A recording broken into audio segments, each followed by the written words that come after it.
you were. There's more knowledge contained in the leaves of a tree than you could ever hope to see on reality.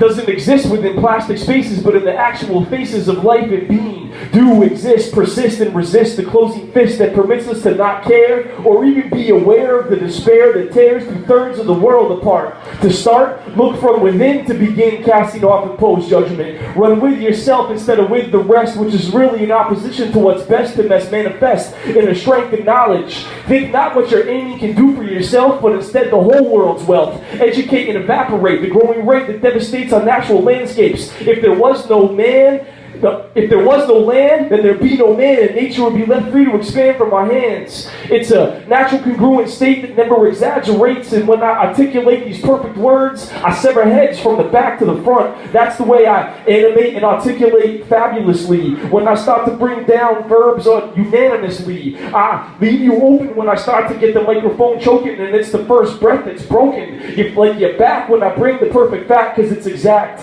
Here at Jimmy's tonight, it's 12:18, so you see what I mean? It's perfect precision like a triple beam when I mean to come through like the yellow and green colors that smothers your soul of another. Instead I puncture like the needle that starts to spin when I win, because the backspin brings perfect action. When I'm a master and amazing, I'm this plasmid and ways, and that's the way that I start to hit congruent ways to come fluid, but I bring like an ancient druid coming through in the old time to let you know that this is not memorized or redefined. Instead, it's the perfect birth that's brought on the floor to what's ready to store. I bring more perfect words like adjectives, nouns, and proverbs. It's the mind that might amount to a size of a mountain, but still I'm spouting words like a fountain.